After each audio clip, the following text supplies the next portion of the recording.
Primeiramente, boa noite a todos, sejam muito bem-vindos. É uma honra ter sido convidada para organizar esse evento do CDA, que vai ser no formato de uma aula aberta. O momento que o Brasil enfrenta faz com que a temática dessa aula ganhe grande importância.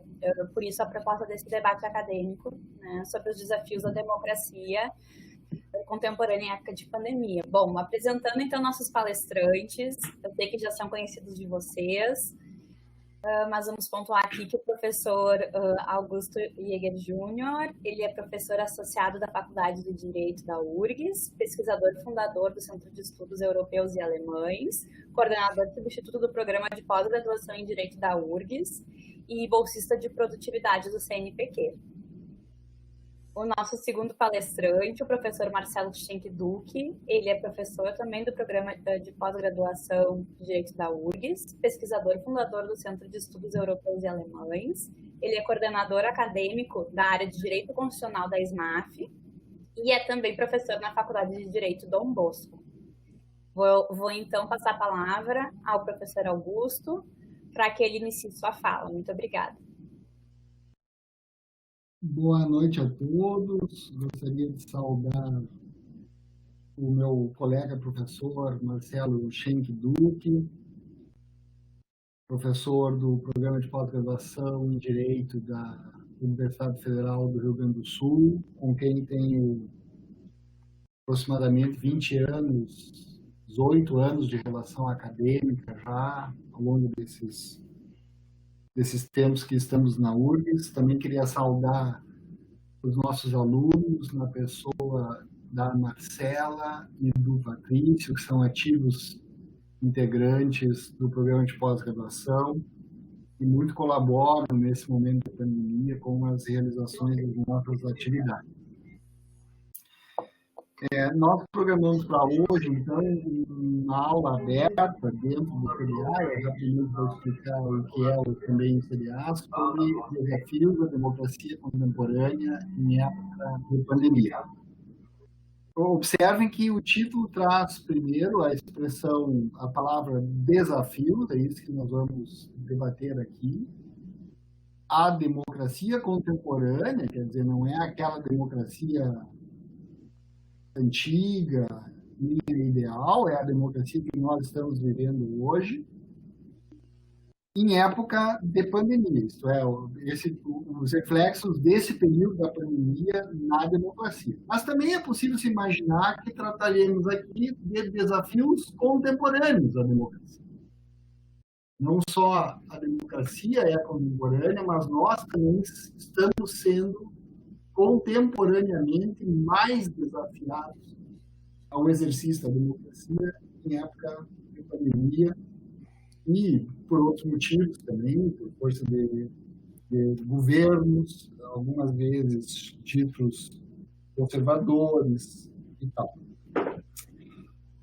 Me cumpre, num primeiro momento, tratar o grupo que está por trás aqui dos usuários dessa plataforma e assistindo a essa conferência, que é um grupo majoritariamente formado por alunos da nossa última disciplina em conjunto, lá no programa de pós-graduação, que levou o nome Direitos Fundamentais e Direito Privado, Livre Desenvolvimento da Personalidade e Proteção de Dados.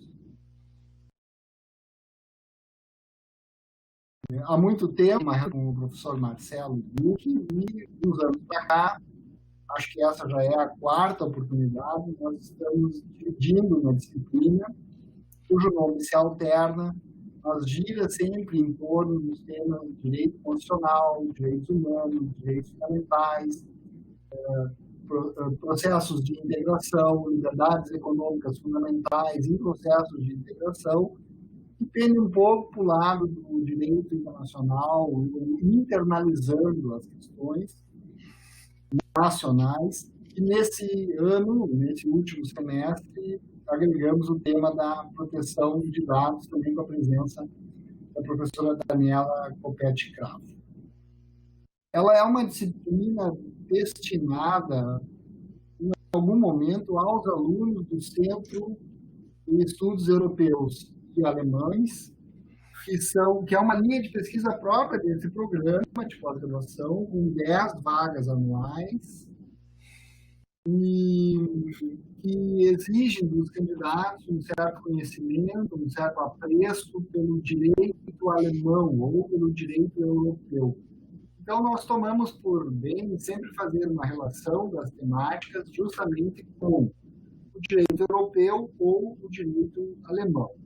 Então, eu elenquei alguns temas que tratamos esse semestre, para que os nossos ouvintes conheçam a nossa disciplina, que é acessável também na modalidade ouvinte. O programa de pós-graduação está sempre aberto para a modalidade ouvinte. Então, nesse semestre, nós tratamos, por exemplo, educação sexual e direitos humanos, direitos fundamentais e liberdade de expressão, direito ambiental e mineração, proteção de dados e confidencialidade, lavagem de dinheiro e honorários, advocatícios, privacidade, proteção de dados e inviolabilidade, retroatividade tributária, retirada da nacionalidade, parto domiciliar e religião no STJ, intersexualidade, o direito comparado entre Brasil e Alemanha, vazamento de dados, urnas eletrônicas, entre tantos outros temas de interesse do programa de pós-graduação. A pauta de hoje é uma pauta que mais pode contribuir o professor Marcelo, que é os desafios à democracia. E o que nós estamos vivenciando nos últimos dias é uma necessidade muito clara de repúdio. Essa seria a minha conclusão, de repúdio aos ataques que estão sendo vistos às instituições democráticas que temos no Brasil. Então, se me perguntarem se da Constituição até hoje nós temos um período democrático, eu diria que sim, vivemos um período democrático. Se na atualidade estamos vivendo um período democrático, sim, eu responderia que sim, estamos vivendo um período democrático. Se eu acredito que para o futuro continuaremos vivendo um período democrático, eu também responderia que sim. E é por conta dessa convicção que eu recentemente assinei 2 notas públicas a favor da democracia e do Estado Democrático de Direito. Uma do Conselho Universitário, que é o órgão mais alto, hierarquicamente mais alto da URGS, que eu integro, e uma outra que também teve grande publicidade, que foi a nota dos professores da Faculdade de Direito. Poderia até aqui. Eu vou tentar, depois de passar da minha fala, colocar no chat para que todos conheçam. Uma nota muito expressiva que contou com a assinatura de praticamente todos os professores da Faculdade de Direito. Por outro lado, também não é possível desconhecer que já no modelo de debate, né, que vamos propor, que o Judiciário tem intervido na política de forma até muito corriqueira, mais corriqueira do que se espera, com o pretexto de garantir a Constituição, o que se convencionou em algum momento chamado de ativismo judiciário. Nós vimos isso já de forma muito explícita na época do mensalão e mais recentemente na época da Lava Jato. Isso causa decorrentes de sabores, né, entre os afetados, entre as pessoas que passam a ser, então, contra o sistema judicial, esse sistema criado pela Constituição de 88, de amplos poderes ao judiciário e até é possível se dizer pouco controle externo do judiciário. Basta ver que há uma certa dificuldade de que os processos de impeachment do Supremo Tribunal Federal tenham andamento. Nós tivemos já na esfera da nossa Constituição atual 2 processos que chegaram ao fim contra 2 membros do Executivo. E essa discussão entre juristas, então, intervindo na política, incentivando uma demanda e um protagonismo, é em algum momento apontada como uma ofensa à democracia. Não é o meu pensamento, mas é apontado por alguns setores como uma ofensa à democracia e precisaria de certos limites, e gera todo o debate que nós conhecemos pela imprensa e pelas nossas individuais participações. Também há juízes que falam muito e falam fora dos autos, decisões muito monocráticas, ou decisões monocráticas em grande maioria, ministros com agendas próprias, diferentes entre si, e um tema também muito recorrente, que é essa modalidade de indicação política dos membros da mais alta corte brasileira, que é o Supremo Tribunal Federal. E, sobretudo, a possibilidade de pedidos de vistas sem prazo, como nós estamos vendo, beirando certas decisões políticas que são tomadas dentro do STF. E, por outro lado, o próprio STF, numa tentativa recente de se defender também nesse questionável, cada vez menos questionável, mas ainda talvez questionável, inquérito das fake news, e no próprio inquérito envolvendo a saída do ministro Sérgio Moro, recentemente ocorrida. A democracia, na época da pandemia, enfrenta uma enorme dificuldade, né, agravada pela polarização que vivenciamos na última eleição no Brasil. Né? Eu vejo, quase já concluindo a minha fala, eu vejo na ponta o cidadão sem saber o que esperar do judiciário e da sua Constituição. Depende muito da vara que cai, do juiz que cai, da Câmara que cai. Se ele tiver sorte de ser julgado no mérito, terá uma decisão. Se não, haverá uma pressão muito grande por conciliação. O próprio novo Código de Processo Civil obriga as tentativas de conciliação, isto é, não há uma decisão, há forçadamente o evitar uma decisão. E no caso isso no plano judiciário. E no caso da democracia, a polarização abortou muito do debate sério que se podia fazer. Hoje em dia nós estamos a ponto de briga nas famílias, nos grupos de WhatsApp, uns saindo, outros evitando entrar.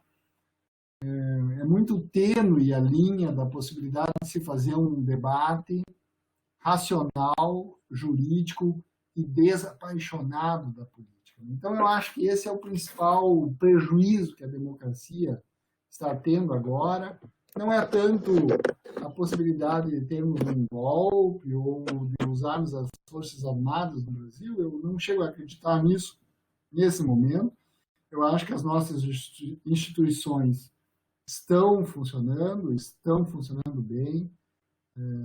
As disputas recentes entre o Executivo, o Legislativo e o Judiciário serão brevemente apaziguadas,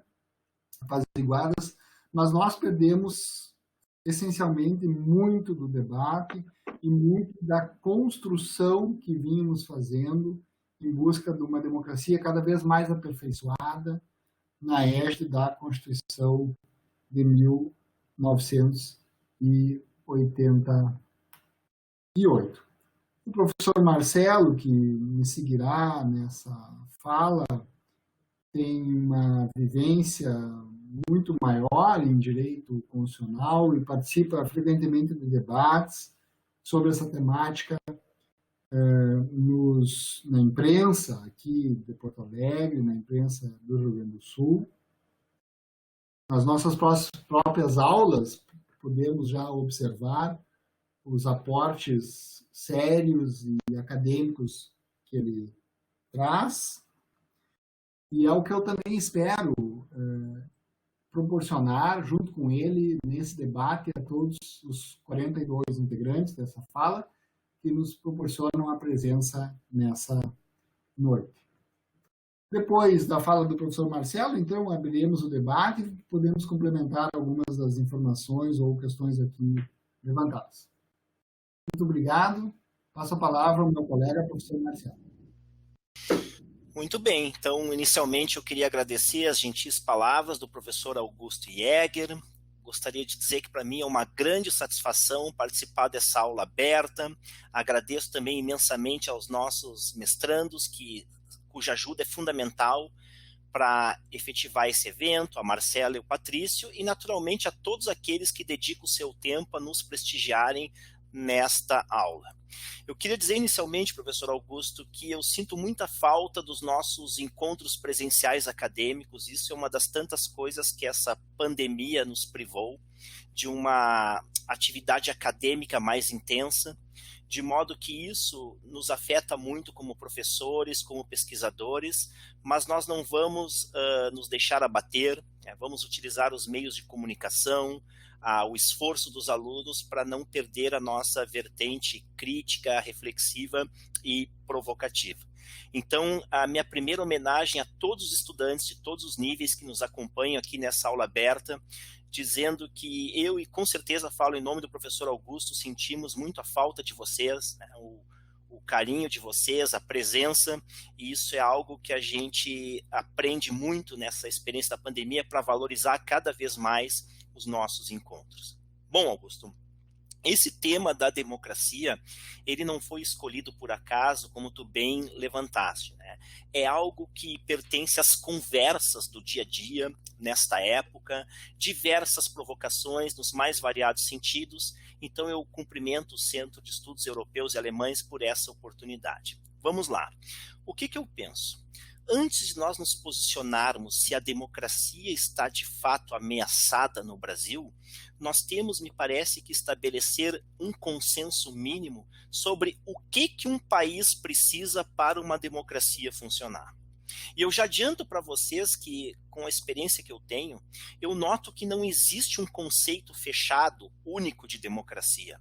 Porque existe a possibilidade, colegas, de cada país realizar a democracia ao seu modo, de acordo com a sua cultura, com as suas peculiaridades, as exigências de cada época e assim por diante. Claro que existem modelos autoritários ou até mesmo totalitários que se consubstanciam em negações do ideal democrático. Isso nós podemos reconhecer. Agora, dentro daquele grupo de países que não se apresentam como autoritários ou totalitários, é perfeitamente possível verificar que existem modos e modos de se realizar o ideal democrático, alguns mais aperfeiçoados e outros menos aperfeiçoados. E eu digo isso, professor Augusto e colegas, para dizer que, no meu entender, embora concorde que o Brasil vive uma democracia, nós precisaríamos, e muito, aperfeiçoar esse modelo democrático nacional. E por que eu digo isso, colegas? Porque, no meu entender, para que um país possa respirar o ideal democrático, ele precisa de, no mínimo, 3 coisas. Eu gostaria de saber se vocês, ao final, concordam comigo. O primeiro diz respeito ao que eu chamo de pressupostos sociais, econômicos e culturais. Por que isso? Porque quanto menor for o acesso à informação, quanto menor for a educação, no sentido de tanto de formação quanto de cultura da população, piores tendem a ser os resultados na democracia. Isso por um motivo óbvio. A democracia, tanto direta quanto a representativa, ela requer, para funcionar bem, um elevado senso crítico por parte da população. Quanto menor for o senso crítico, menor a formação social, econômica e cultural da população, maior é a tendência dessa população vir a ser manipulada. E isso atrai a população para aquilo que nós chamamos de refém dos regimes populistas, sejam eles de direita ou de esquerda, porque no fundo eles se encontram, Augusto. O que muda é só o sinal. É aquela percepção dos matemáticos. As retas paralelas se encontram no infinito. Isso é o que eu penso dos regimes populistas. Os de direita e de esquerda, eles perturbam a democracia para benefício próprio. Esses regimes populistas, então, eles têm predileção por um eleitorado de baixo nível, intelectual, cultural, educacional. Porque quanto menor o nível do eleitorado, mais fácil é a manipulação via desinteresse. E aqui, Augusto, que entra essa questão peculiar da pandemia também. Quando um país sofre de deficiências econômicas, é natural que se espere uma deficiência educacional da população. E por motivos óbvios. O direito social à educação requer investimentos pesados por parte do Estado. Educação não cai do céu. Educação requer professores muito gabaritados, investimentos em instalações, em bibliotecas, enfim, no sistema como um todo. E quando a educação vai mal num país, é óbvio que o eleitorado, que é a base da democracia, vai ter consideráveis dificuldades. Então imaginemos que numa época de pandemia, onde a situação econômica do país se agrava, a fragilidade econômica se manifesta, é óbvio que isso vai ter um impacto também na democracia, porque isso vai favorecer a retirada de investimentos cruciais em educação, etc., com reflexos a médio e longo prazo. Então esse é um ponto. Mas a questão socioeconômica cultural não é a única que é decisiva numa democracia.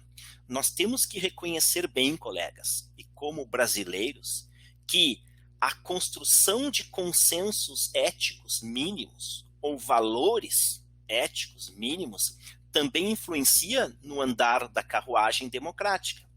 Eu dou um exemplo que talvez seja caro a todos vocês.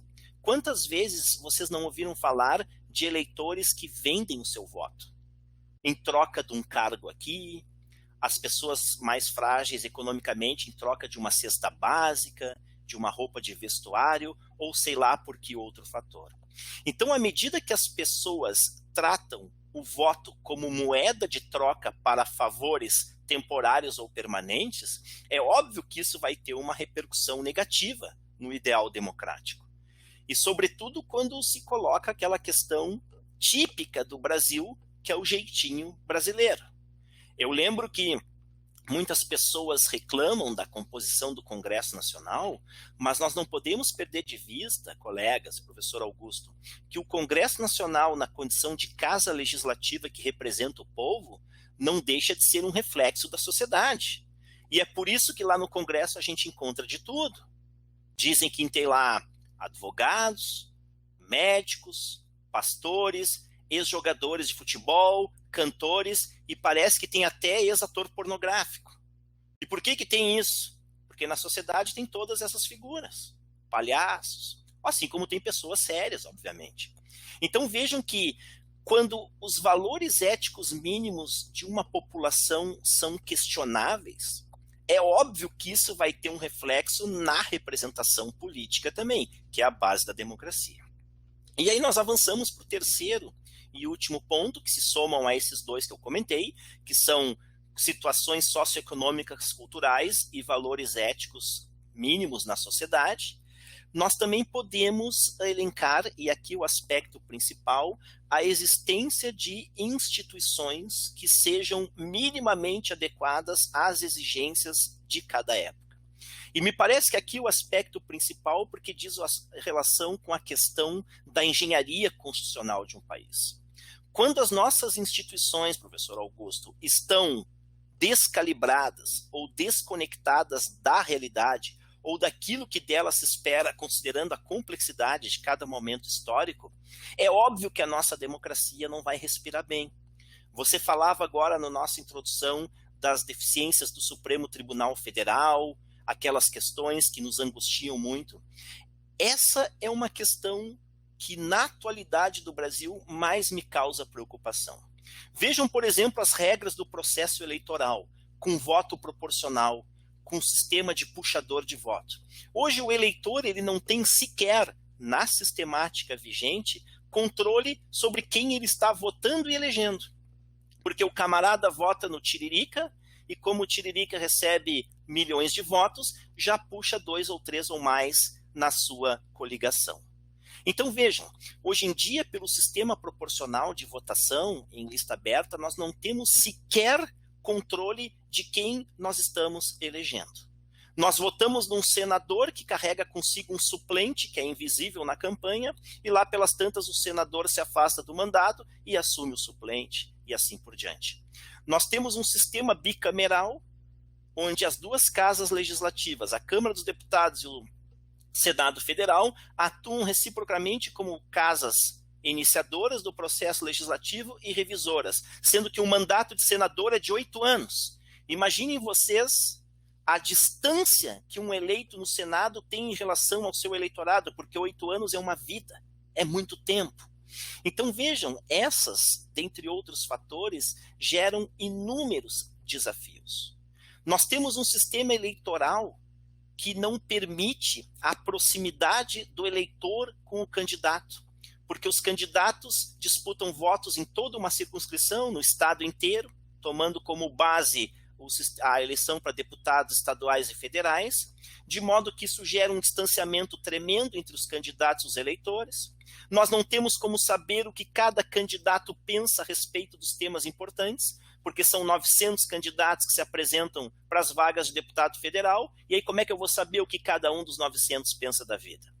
Então, enquanto nós não investirmos numa reforma política séria, que aperfeiçoe o sistema eleitoral, um sistema distrital de eleição, se pode discutir se seria bom para o Brasil o sistema alemão, que é o distrital misto, ou um sistema distrital puro, como o norte-americano ou inglês, enfim. Tudo isso são questões que dizem respeito às nossas instituições democráticas. De modo que, se nós não corrigirmos estas instituições, que passam pela escolha das casas legislativas, o Supremo Tribunal Federal, com as suas competências, que, como você falou, cada vez mais interferem em decisões de outros poderes, né? Valorizando mais predileções pessoais por meio de decisões monocráticas ao espírito da colegialidade, dificilmente nós vamos ter bons resultados na democracia. E sem falar, para encerrar essa parte inicial, que num sistema presidencialista de governo, nós temos uma dificuldade terrível, várias dificuldades a propósito, mas eu me refiro a pelo menos uma aqui.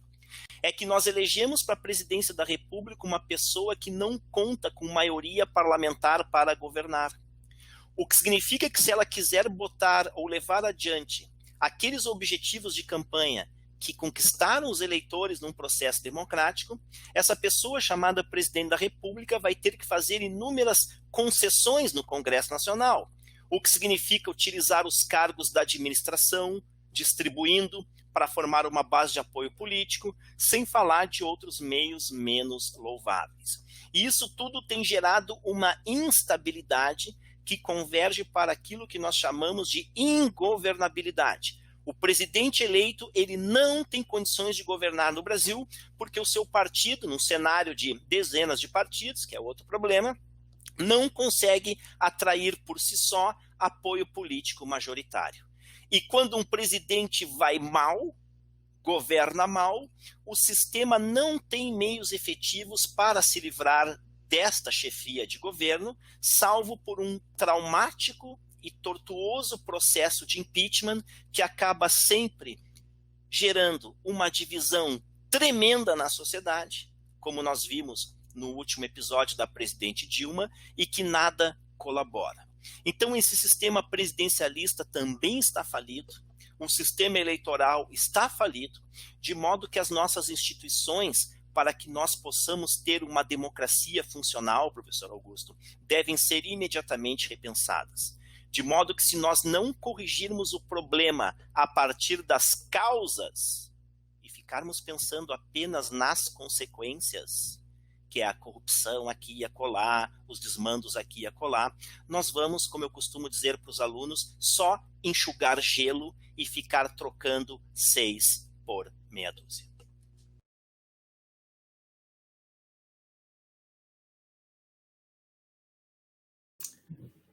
Muito obrigado, professor Marcelo, por esta fala que muito explorou os desafios da democracia na atualidade. Não sei se a Marcela conduzirá o segmento, Marcela. Posso retornar sim, professor. Só um instante, vou reiniciar aqui minha câmera. Eu acho que podemos fazer de pauta, né, professor Marcelo, 3 questões gerais que havíamos combinado também, para que o público se estimule, né, Claro. a debater conosco essas questões. Queria levantar, então, 3 pontos. O primeiro é se existe um conceito, já na sequência podemos também responder, né, o nosso pensamento. Se existe um conceito fechado e único de democracia. Em segundo lugar, se a democracia no Brasil está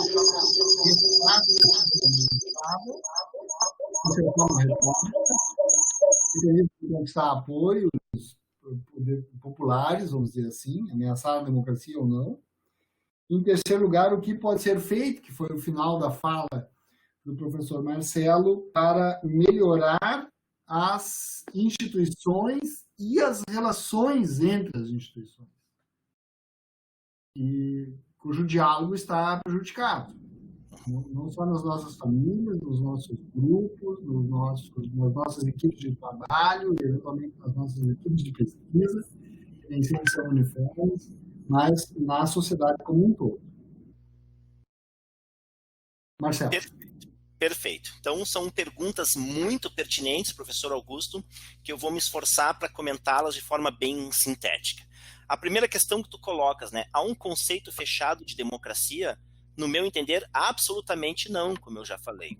Democracia é muito ligada à cultura de cada povo, de cada nação. E eu dou um exemplo para vocês para testar essa hipótese. Nós não podemos comparar o grau de democracia que nós temos no Brasil com os Estados Unidos, por exemplo. Vejam que os Estados Unidos é um país que coloca a liberdade de expressão num patamar muito mais alto que outras nações. E eu dou um exemplo para vocês. Vocês acham que se alguém chegasse e protestasse nos Estados Unidos, por exemplo, pelo fechamento da Suprema Corte Americana, seria admoestado? Dificilmente, por quê? Porque a Suprema Corte seria a primeira a dizer, olha, você tem o direito de dizer o que você quer, desde que não parta para atos de violência. Já um discurso semelhante no Brasil, ele é visto como uma conduta antidemocrática que pode, inclusive, ensejar responsabilização, como nós temos visto. E vejam, nós professores que laboramos nessa área, temos a perfeita noção, os nossos alunos também, né, de todas as instituições que eu vejo que nos assistam, nós temos plena noção da importância de um tribunal constitucional, de uma jurisdição constitucional e assim por diante.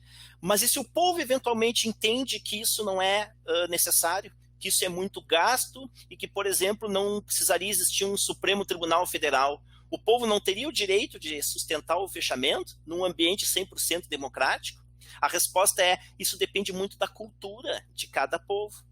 Alguns estados têm um significado mais expressivo à liberdade de expressão, ainda que atente contra órgãos do próprio estado, e já outros têm uma dificuldade maior com isso, até fruto de experiências históricas e assim por diante.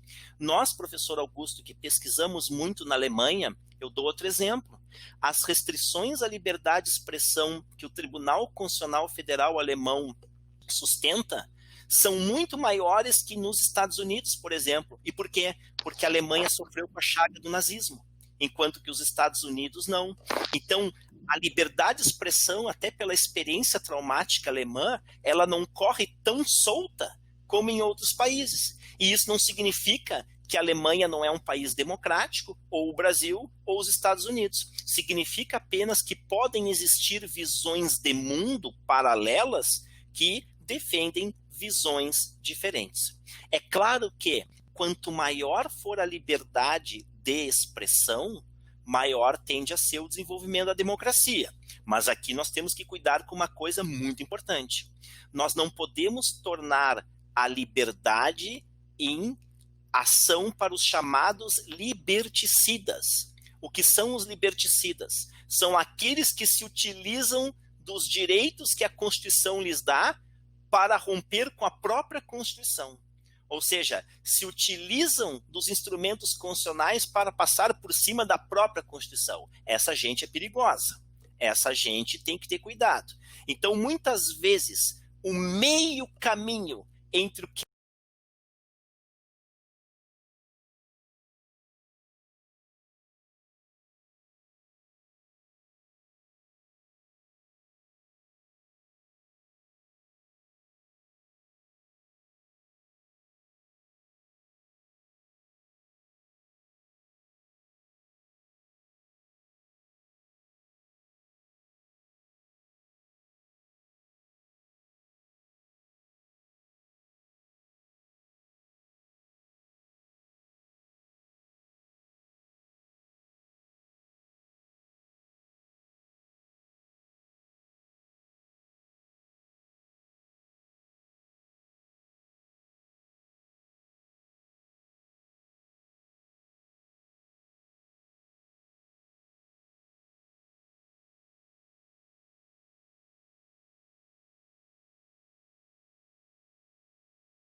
espíritos que defendem intervenção militar, ou coisa do tipo. A gente sabe disso, mas eu acho que eles são minoritários e não têm, ainda bem, força suficiente para atropelar as nossas instituições de modo a ameaçar a nossa democracia. Isso fica muito mais no discurso do que na ação. Espero que continue assim. E quanto à última questão que tu coloca, se podemos melhorar, eu acho que... Professor Marcelo, eu vi aqui alguns comentários que o senhor estaria sem som, só gostaria de confirmar. Houve um corte longo do Marcelo na conclusão do raciocínio sobre a Alemanha e a limitação à liberdade de expressão. Como parou ali no primeiro ponto?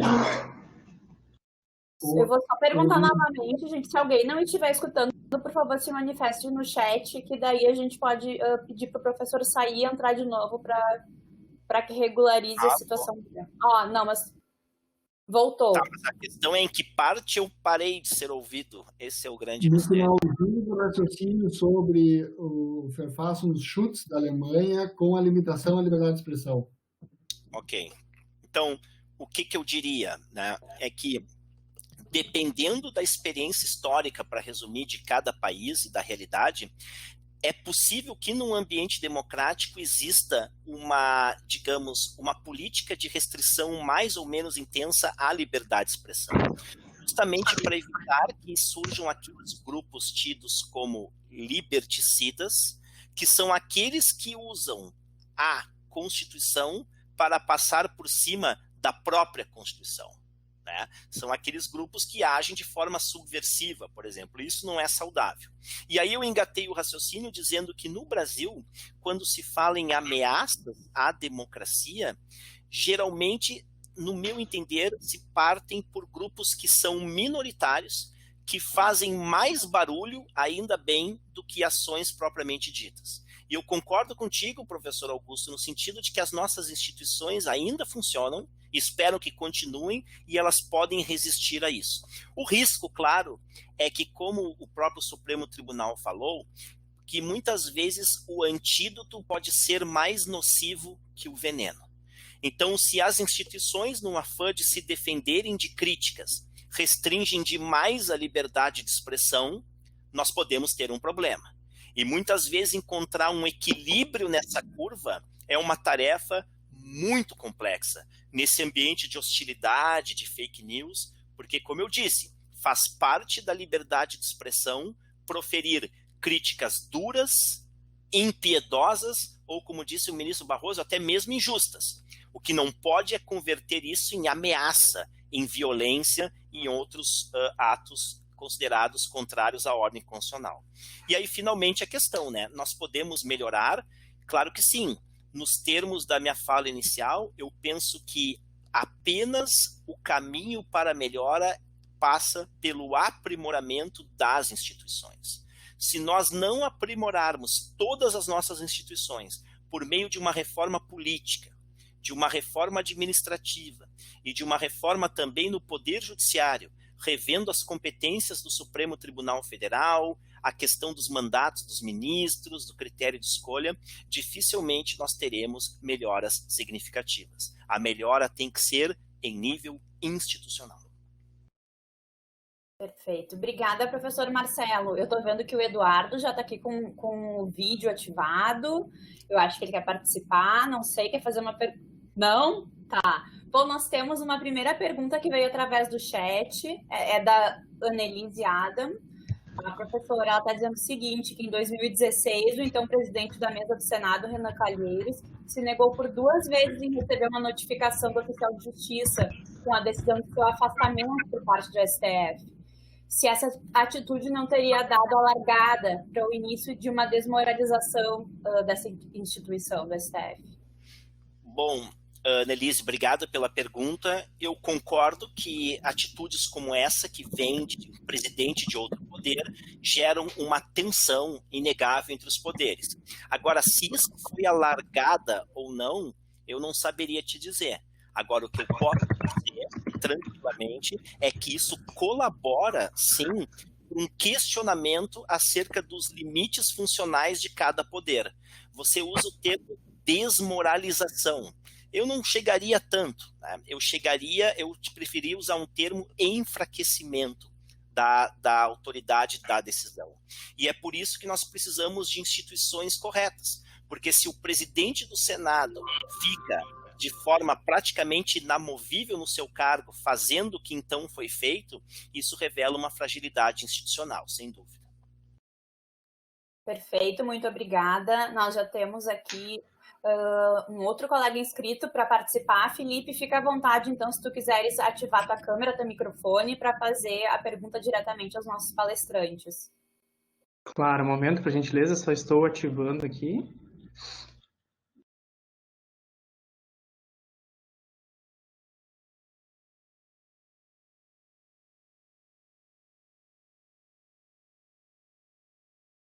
Bom, primeiramente, boa noite novamente, boa noite, doutor Augusto, professor Marcelo.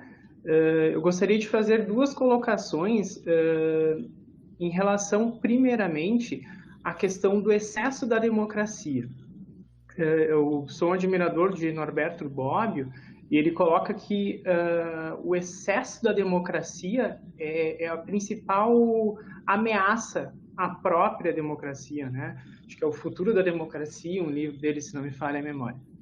E eu, como pesquisador da área de gênero e sexualidade, me confronto sempre em razão ao poder judiciário e ao poder legislativo. O poder legislativo deveria ser a voz da maioria, mas a gente sabe que acaba sendo a voz de interesses de grupos, acaba fazendo com que o direito de minorias sexuais não seja abarcado, fazendo com que o judiciário tenha que acabar numa espécie de interpretação legal e legislando, fazendo seu papel contra-majoritário frente a essa democracia. Então, gostaria que o senhor pudesse, professor Duque, discursar sobre isso, sobre esse poder legislativo que não atende aos direitos das minorias, principalmente a sexual, que eu coloco em voga, e em relação à reforma que o senhor coloca das instituições, do Supremo Tribunal, gostaria de lhe perguntar, fazendo um paradoxo com a Suprema Corte alemã, onde os profissionais são profissionais de carreira. Se o senhor acredita que se a gente pudesse fazer com que no nosso STF os ministros fossem também profissionais de carreira, se isso melhoraria a instituição como um todo. Certo. Então, Felipe, seja muito bem-vindo à nossa aula. É um prazer contar com a tua bela contribuição. Tu trazes dois pontos, né, que são, digamos, embora relacionados, apontam para sentidos diferentes na temática. O primeiro é claro, eu acho que uma das funções da jurisdição constitucional é exercer esse papel contra-majoritário. Por quê? Porque se a Constituição garante direitos fundamentais à coletividade, é claro que quando esses direitos estiverem ameaçados, a jurisdição constitucional, ou o Tribunal Constitucional, na condição de guarda da Constituição, tem essa importante tarefa. Tá? Então, isso é um ponto que, no que diz respeito a essa temática LGBT, por exemplo, me parece tranquilo. As tensões costumam surgir, Felipe, quando há um descompasso muito grande entre as medidas legislativas e as chamadas sentenças aditivas do Poder Judiciário, que caracterizam o tal do ativismo judicial, que é quando decisões do judiciário acabam interferindo em posições políticas de outros poderes. Isso eu te diria, Felipe, que é algo assim que não tem muita solução naqueles países como o Brasil, onde o Congresso Nacional tem uma série de debilidades. Né? Veja o exemplo daquela questão da criminalização da homofobia, que foi objeto de uma ação direta de inconstitucionalidade por omissão e de um mandado de injunção no ano passado. Se nós olharmos a fundamentação do Supremo, num primeiro momento, não tem como discordar, porque ali diz, olha, a população LGBT é perseguida, ela é estigmatizada, ela é inferiorizada, são todos traços que se coadunam com o crime de racismo. Por outro lado, a mesma Constituição diz que você não pode definir um crime sem lei anterior que o preveja. Então vejam, o que eu quero dizer aqui, Felipe, é que um problema atrai o outro. quando o Congresso pratica a inércia legislativa, o poder legislativo, é óbvio que ele acaba atraindo uma atuação mais proativa do Poder Judiciário. E muitas vezes, no afã de corrigir um problema, a mão pode pesar um pouquinho mais. Então, é difícil encontrar um equilíbrio num cenário onde o Congresso se abstém da sua função legislativa e, por outro lado, a jurisdição constitucional tem que exercer essa função de proteção contra a majoritária. Aqui as tensões vão ser inevitáveis. Não existe uma solução para esse problema, porque, Felipe, é um problema institucional. Se o Congresso não legisla, das duas uma, ou o Supremo viola a Constituição por não garantir a proteção do direito, ou ele viola do outro lado ao invadir a separação dos poderes. E aí nós vamos ter que escolher qual artigo da Constituição vai ser violado, simples assim. Isso só não ocorreria se os poderes encarassem com maior seriedade as suas funções institucionais. Por isso é que eu digo, meu caro, se a correção não for em nível institucional, ela nunca vai ocorrer. Então esse é o primeiro ponto. O segundo ponto que tu colocas diz respeito a essas reformas, em particular, pelo que eu entendi, da composição do Tribunal Constitucional.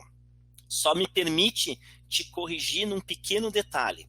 Na Alemanha, não é necessariamente verdade que o Tribunal Constitucional é composto por membros da carreira do Poder Judiciário. E me perdoa se eu te entendi mal, porque tu falas em carreira. Tu sabias, Felipe, que na Alemanha o que existe é uma cota. Existe uma cota dentre os 16 juízes do Tribunal Constitucional que devem advir da magistratura de carreira, que é uma cota de mais ou menos 1/3, e o resto é livre, geralmente ocupados por professores universitários ou estadistas, claro que todos com formação jurídica. Então eu te digo isso, com cara, mandato. Felipe. Com mandato. Sim. Com mandato, isso é importante também, de 8 anos, né? Isso é importante, Felipe, para deixar bem claro que no sistema alemão, né, professor Augusto, que é um sistema que funciona muito bem, os membros do Tribunal Constitucional não são todos eles provenientes da carreira da magistratura. Há uma espécie de equilíbrio na composição. Por outro lado, parte dos membros obrigatoriamente tem que advir da carreira da magistratura. E isso me parece que é uma solução coerente, até mesmo para que o Tribunal Constitucional possa arbitrar conflitos que eventualmente envolvam o Poder Judiciário. Porque parem para pensar, se o Tribunal Constitucional for composto apenas por membros da magistratura de carreira, no momento em que surgir um conflito que diga respeito ao Poder Judiciário apenas, como essas questões de vencimentos, enfim, essas controvérsias, o tribunal vai ter uma dificuldade para decidir, porque ele estaria decidindo em causa própria, vocês entendem? Então, me parece que essa mescla não deixa de ser saudável, desde que, claro, os critérios de escolha sejam apropriados. E essa questão que o professor Augusto lembra em boa oportunidade, eu entendo que deveria ser imediatamente colocada no Brasil. Mandato para ministro do Supremo Tribunal Federal. Eu acredito, professor Augusto e colegas, que numa democracia, essa questão de cargos vitalícios em órgãos de tanta importância para os destinos de uma nação não faz bem. Porque com o tempo, aquela vontade pessoal do ser humano que é magistrado acaba se confundindo com a vontade do tribunal. E eu nunca me esqueço de uma palestra que um ex-membro do Tribunal Constitucional Federal proferiu aqui nas universidades em Porto Alegre, uns anos atrás, o Udo de Fábio. E ele dizia assim, olha, professor Marcelo, eu conto para o senhor um caso que eu mesmo presenciei anos atrás, quando eu era juiz constitucional. Eu tive uma rusga com um advogado lá, de outras épocas, ele contou. E um dia eu recebi um processo daquele cara. E eu já estava mais ou menos no final do meu mandato, ali dos 8 anos, e me dei conta de que eu estava decidindo, não pensando no tribunal, mas pensando na rusga que eu tinha com aquele camarada. E ali foi a hora que ele disse, eu tenho que parar. Então me parece que essa rotatividade em órgãos que têm muito poder seria essencial, Felipe, para diminuir esses problemas. O professor Marcelo, que ano passado, Felipe, visitou pré-pandemia, presencialmente, o tribunal lá na Alemanha. Eu acho que agora nós temos que dar uma pequena acelerada nas respostas. Temos a pergunta do Alexandre sobre o parlamentarismo. Eu poderia imaginar uma resposta, Alexandre? Eu, particularmente, defendo publicamente até o parlamentarismo. Tenho uma formação até um tanto familiar de uma visão muito clara dos benefícios que o parlamentarismo poderia trazer.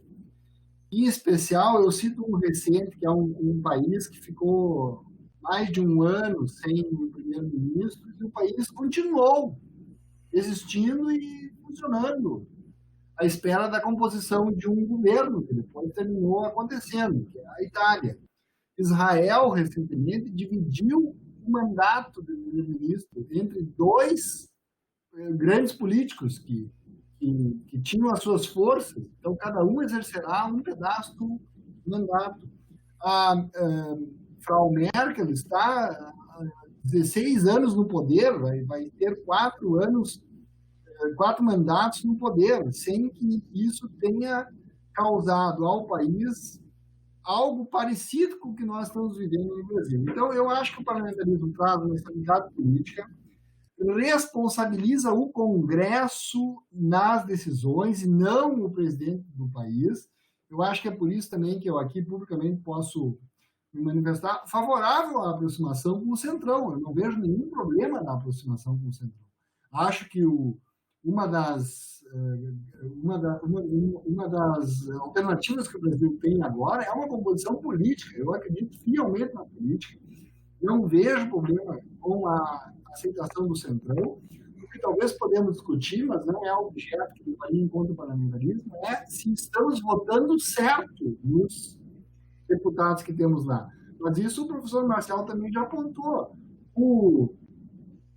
As novelas da televisão e o Congresso Nacional, da forma que ele está sendo montado, é o reflexo da nossa sociedade. Não podemos imaginar diferente. É o reflexo da nossa sociedade e dos votos que tivemos. Então, a resposta à pergunta do Alexandre é: eu, particularmente, acredito que sim, o parlamentarismo deve ser tentado, ou pelo menos essas suas formas mais atenuadas, de semipresidencialismo, ou voto distrital, como na primeira experiência. Agora, esse modelo sentado, e a cada 4 anos temos que eleger um presidente no Brasil e mudar, e uma radical orientação, desconhecer, inclusive, o corpo técnico das instituições que nós temos, especialmente no Executivo, isso não terá futuro muito promissor no Brasil. Eu acho que agora, Marcelo, alguns colegas queriam entrar por vídeo, eu acho que está na lista o Cristiano. Professor, vamos organizar aqui, enfim, a gente já tem aqui, temos 13 inscritos e vamos encerrar as inscrições por causa do avançado da hora, mas o próximo inscrito é o Patrício. Ah, sim. Patrício, por favor, pode acionar a tua câmera, teu microfone e ficar à vontade de fazer a pergunta para os nossos professores. Vocês me ouvem? Sim? Sim. Sim. Professor Marcelo, a minha pergunta é a seguinte: agora, durante a pandemia, a gente viu um grande problema com os prefeitos não sabendo até onde eles podiam ir nos decretos municipais e até onde o decreto estadual balizava o que os prefeitos poderiam ou não fazer. E a gente teve um grande problema semana passada, principalmente na região da fronteira, que os prefeitos decidiram simplesmente que eles não iam seguir a nova bandeira. Saiu a bandeira nova no sábado à tarde, e os prefeitos da região da fronteira ali, Quaraí, Livramento, São Gabriel, Rosário, falaram: não, nós não vamos seguir. Fizeram um grupinho e disseram: não, a gente não vai seguir. O senhor não acha que o governador deveria ter feito alguma coisa? O senhor não acha que, digamos, por exemplo, que chegue num ponto, dessa vez foi bandeira vermelha, era da laranja para vermelha, mas o senhor acredita que numa eventual situação em que seja para decretação de bandeira preta, ou seja, lockdown, o governador não deveria entrar com no caso não o governador, mas o PJ, com uma ação de intervenção no município? O que o senhor pensa sobre isso? Acha que é demais? Bom, excelente questão, Patrícia. Isso por si só renderia uma outra aula aberta, porque é um tema insto também, muito embora a democracia, Marcela, mas a questão do pacto federativo. Essas dúvidas, Patrício, se originam porque a nossa federação prevista formalmente na Constituição de 88, enfrenta inúmeras dificuldades. Inúmeras dificuldades porque a Constituição optou por um modelo centrípeto, com P de pato, de federação, que converge para o centro, ou seja, para o ente central. Isso faz com que grande parte das decisões fiquem engessadas na órbita federal. Por outro lado, a Constituição não se furta de descentralizar obrigações, as chamadas competências administrativas concorrentes, dentre as quais o zelo e a saúde pública fazem parte. Então, o que nós temos na prática? A Constituição centraliza ordens para os estados e municípios exercerem atribuições na matéria de preservação da saúde, mas ao mesmo tempo ela concentra encargos financeiros, já que a grande parte do bolo de arrecadação fica com o ente central. Isso faz que quando surjam problemas dessa magnitude, como pandemias, dentre outros, os municípios fiquem estrangulados, do ponto de vista financeiro, e os estados também na respectiva proporção. E aí surge o problema. A Constituição diz que todo mundo tem que atuar em matéria de saúde, mas ela não diz até que ponto cada um pode ir. Então, se nós não tivermos políticas minimamente concatenadas entre os níveis federal, estadual e municipal, dificilmente nós teremos, meu caro Patrício, uma solução para esse problema. Porque daqui a pouco o governador faz uma visualização do seu estado, mas ele não consegue perceber que talvez um município lá da região do professor Augusto, lá Santo Ângelo das Missões, por exemplo, tem uma realidade diferente, de modo que seria injusto colocar aquele município numa bandeira A ou B, ao passo que em outro lugar aquela bandeira se justificaria. E aí, se o governador mesmo assim insiste em fazer algo e os prefeitos vão na direção contrária, surgiria um problema constitucional no sentido de se a atitude dos prefeitos está em conformidade com a Constituição, por atuar na busca do interesse local, ou se ao contrário, eles não estão agindo corretamente, pois não estão suplementando as tarefas estaduais e federais no que lhes cabe. E isso é uma matéria de grande complexidade num sistema constitucional que não privilegia a ação local, pelo chamado princípio da subsidiariedade. Claro que, se isso acontece e vira moda, o único remédio jurídico seria, por parte do Procurador-Geral de Justiça, no âmbito estadual, o ajuizamento de uma representação de inconstitucionalidade interventiva no Tribunal de Justiça. Mas aí eu te pergunto, meu caro Patrício, vamos supor que 20 municípios façam a mesma coisa. Não tem como ajuizar 20 representações de inconstitucionalidade interventiva e o pobre do governador achar 20 interventores para assumir em cada município. Então isso é uma situação que deveria se resolver muito mais no diálogo do que na imposição. Então eu acho que se nós pudéssemos consertar ou melhorar esse tipo de coisa, eu teria a pretensão de recomendar ao governador um pouco mais de diálogo, de canal de comunicação com os gestores locais, municipais, antes dessas decisões mais drásticas de bandeiras vermelhas ou até mesmo pretas serem tomadas. Porque eu não acredito que uma solução judicial drástica como intervenção do Estado em municípios possa resolver um problema nessa altura do campeonato. Embora esse governo esteja sendo apontado como um de grande diálogo, nessa questão da pandemia, nesse momento atual.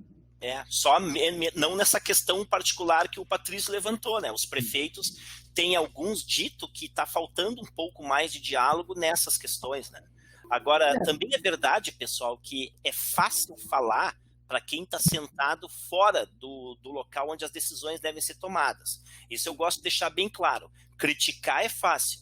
Agora, vocês conseguem imaginar o que esses gestores, tanto no nível estadual quanto municipal, estão passando numa hora dessas? Isso é uma situação que gera medo em qualquer um que tenha pretensão de atuar nessas carreiras políticas. E dois homens jovens, professor? Não dá para dizer que tem muita experiência também. Sim.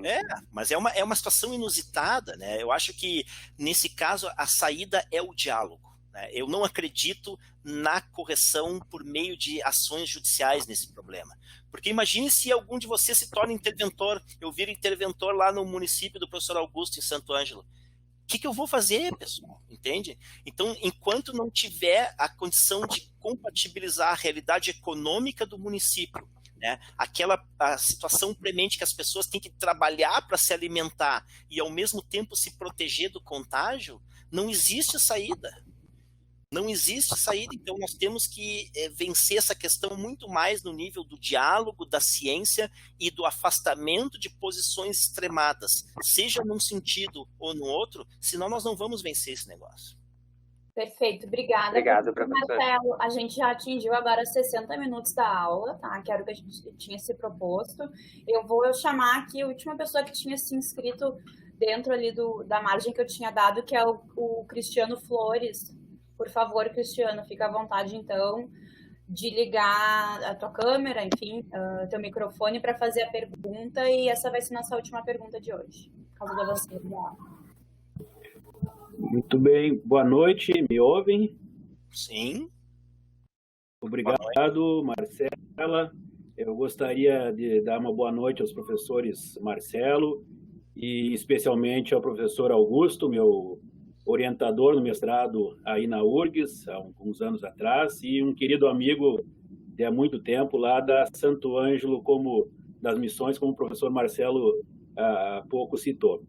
Eu gostaria de perguntar, talvez especialmente o professor Marcelo, o que ele pensa a respeito de uma tese que eu li há pouco tempo, que é da professora Lilia Schwartz, que ela fala que o Brasil ainda é um país bastante autoritário, ainda tem uma cultura autoritária, e ela põe isso por questões raciais, de gênero, que até hoje nós temos no país, uma questão de uma cultura de patrimonialismo, um mandonismo, que ela diz, essa desigualdade social toda que nós temos, e isso, inclusive, quebraria com aquele mito que se tem na sociedade brasileira, que ela seria uma sociedade pacífica, tolerante e até mesmo aberta ou liberal, né? Sendo que alguns desses fatores que ela coloca até seriam fatores que o professor Norberto Bobbio fala que seriam impeditivos de se haver uma democracia no país, né? Algumas questões que ela coloca nessa tese que ela defende num livro. Eu não sei o que o senhor pensa a respeito dessas questões, ou seja, que o Brasil ainda é um país autoritário, embora estejamos numa democracia, ele tem ainda um ranço muito, muito sério de autoritarismo. Muito bem, Cristiano. Então, obrigado pela pergunta. Eu acho que as coisas estão interligadas, mas no seguinte sentido. O que você chama de autoritarismo seria a fragilização do processo democrático pela exclusão. No momento em que você marginaliza grupos minoritários na sociedade, uma das consequências imediatas disso tudo é a exclusão desses grupos dos processos políticos decisórios. Por exemplo, por que no racismo estrutural, que é uma chaga da nossa nação, os negros têm tão pouca representatividade nos órgãos de deliberação coletiva? Para pensar. Então, quanto mais eles são retirados do debate político, maior é a tendência deles serem subrepresentados e, com isso, se potencializar a desigualdade. O mesmo em relação às mulheres. Por que você acha, Cristiano, que as nossas mulheres, apesar de competentíssimas e maiores em números absolutos em relação aos homens, são tão subrepresentadas em todos os órgãos coletivos de deliberação, seja nos tribunais, nas câmaras de vereadores, assembleias legislativas e no próprio Congresso Nacional, se maiores em número são. Então, me parece que esse raciocínio passa por essa questão da exclusão. Quanto mais você exclui um determinado grupo por características, seja de gênero, né, de orientação sexual, de cor da pele, é óbvio que isso vai levar inegavelmente a uma subrepresentação e uma exclusão cada vez maior dessas pessoas nos debates políticos, o que vai retroalimentar essa exclusão e gera um círculo vicioso. Obrigado. Nada. Obrigada, Cristiano, pela pergunta. Bom, então vamos nos encaminhando para o encerramento do evento dessa noite. Em nome dos alunos, eu agradeço o professor Augusto, o professor Marcelo. Foi riquíssimo o debate.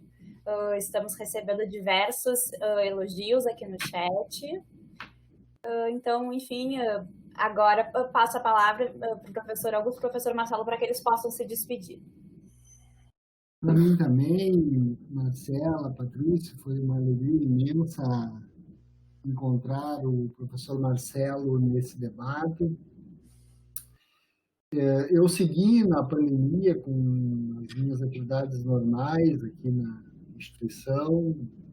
Nós tivemos muitas reuniões do Conselho Superior para encaminhamento das questões de ensino na URGS, que é o que de fato restou parado, e mais recentemente para as eleições da universidade que estão em andamento, né? Nós já temos, inclusive, chapas inscritas para a formação da lista tríplice. E também na presidência da Câmara de Pesquisa, nós tivemos toda a atividade administrativa muito regular, inclusive de orientação dos meus alunos aqui durante a pandemia, isto é, a URGS não esteve de forma alguma parada. E amanhã de manhã, também comento com os nossos alunos que nos escutam, amanhã de manhã eu participo de uma outra importantíssima reunião, que é a última comissão que precisa ser vencida, que é a Comissão de Diretrizes, que eu integro também, sobre a proposta, Patrício, de ensino emergencial, ensino remoto emergencial. Então, amanhã nós vamos finalizar a proposta e encaminhar ela para a votação do Conselho Superior, que ocorre na outra semana. Então, possivelmente quarta ou sexta da outra semana ela será votada, que é a luz que temos de retorno das aulas, no mínimo de forma remota, na URGS, que eu acho que é um anseio aí que todos nós temos, especialmente os que integraram conosco a disciplina passada e as disciplinas que já estavam em curso lá no começo de março, que eu, mais uma vez, com o professor Marcelo, lecionarei. Um abraço, muito obrigado a todos. Obrigada, professor Augusto. Professor Marcelo, também, então, suas palavras finais para encerrarmos. Então, eu agradeço a todos, né, pela oportunidade. Eu fiquei muito feliz em poder debater com vocês esses temas tão relevantes. Agradeço o teu empenho, Marcelo, e do Patrício também, na condição de organizadores desse evento. Agradeço ao meu querido colega, professor Augusto Jäger Júnior, e a todos vocês, né, de diversas instituições que eu vejo no chat, que nós não temos tempo de nominar a todos. O meu muito obrigado pelo prestígio que vocês emprestam a esse evento. Então, me despeço, me colocando sempre à disposição e até uma nova e posterior oportunidade. Fiquem bem, fiquem saudáveis. Muito obrigada, professor Marcelo. O último recado é sobre emissão de certificado. Os dados, o e-mail foi postado aqui no nosso chat, então basta vocês enviarem o pedido, que na sequência, enfim, a gente vai proceder à emissão dos mesmos, para que vocês possam ter o registro dessa participação. Muito obrigada a todos, uma boa noite, abraço.